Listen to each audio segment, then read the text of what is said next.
د هغه الله نه څه پټېږي نه ګوره ځان نه به یې ښه سړی جوړ کړی دی یو څو ورځو لپاره ته به یې چې الله په دې نه دی پوه چې دې دا دینداري ولري ته په دې ټولو کې الله سپک مه ګاڼه چې دې د دې ټولو په مخ کې فحش فلمونه نه ګوري سندرې نه اوري هر چې رب العزت هغه هم درته ګوري د هغه په مخ کې هر څه کوي الله له څوک دوکه ورکولی شي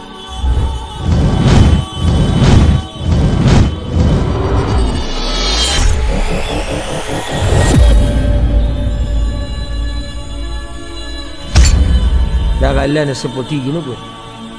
دا بعض داسې سوچ کوي لکه دی چې به الله دوکه کوي والعیاذ بالله او الله له څوک دوکه ورکولی شي لکه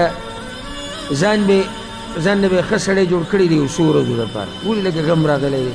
رور یې مړ دی پلار یې مړ په زړه کې دی چې بیا واپس اوړم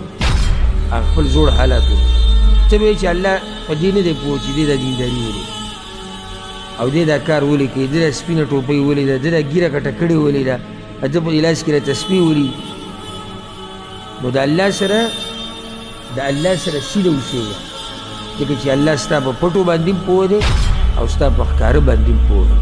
ته به ما دوکه کړي بل به دوکه کړي فلانې او علانې به دوکه کړي خو الله له خو دوکه نه شي ورکولی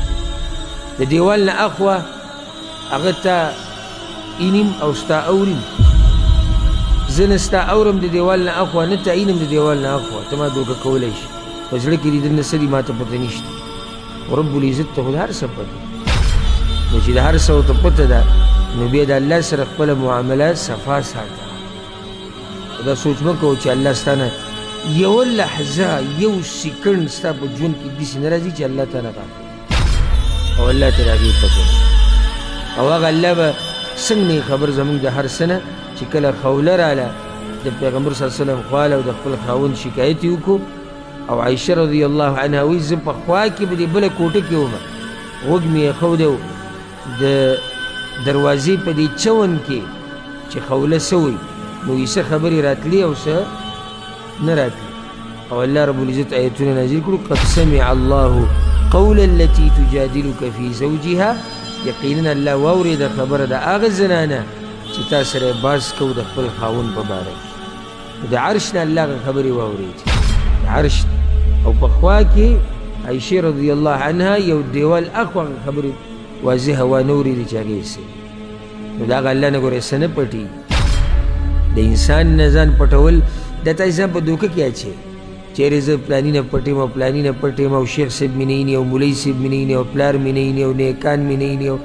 مشران مې نه ویني دا خبرې لرې که د زړه نه دوی که دې ویني په ګناه باندې دا دومره نقصان نه دی څومره چې دا نقصان دی چې هغه رب ته په ګناه باندې ویني کوم رب چې ته پیدا کړی او د کوم چې ته بندوي او ځکه د بعضو ما دلته به د بعضو ځایونو کې یا به د بعضو ګاډو نوم لیدلی دي د بعضو عربو لیکلي وایي په دې کتونکو کې الله سپک مه ګڼه دا د بعضو داسې عبارت لیکلی د دې معنی څه د بعض خلک ونه پوهېږي چې دې څه مطلب دی معنی دا دی چې تا ته خو ګوري مخلوق د ته هم ګوري الله د ته هم ګوري دا ټول کتونکي دي تا ته دا ټول یې ته په دې ټولو کې الله سپک مه ګڼه څنګه یو سړی به والعیاذ بالله الله سپک ګڼي په دې ټولو کې چې دی د دې ټولو په مخ کې خپله جامه خپل لباس صفا ساتي ګناهونه نه کوي ګړې وړې نه وي د چا په مخ کې فحش فلمونه نه ګوري سندرې نه اوري سود نه کوي د چا په مخ کې حرام نه خوري د خلکو په مخ هر چې رب العزت هغه هم درته ګوري د هغه په مخ کې هر څه کوي نو لکه ده چې دې مخلوق له قدر ورکو د الله نه زیاته نه ده او الله دا د منافقانو صفت ذکر کړی يستخفون من الناس ولا يستخفون من الله وهو معهم إذ يبيتون ما لا يرضى من القول الله وی دوی يستخفون دی ډېرې معنی دي یو ده الله وی دوی حیا کوي د خلکو نه او حیا نه کوي د هغه الله نه چې هغه هر وخت د دوی سره دی او دوی معنا دوی پټېږي د خلکو نه او ځان نه پټوي د هغه الله نه کوم الله چې د دوی سره د علم په لحاظ هر ټیم او هر وخت او په هر ځای نو دا صفت د ځان نه لرې کوي د په کتونکو کې د ټولو زیات قدر به د چا کې هغه به د الله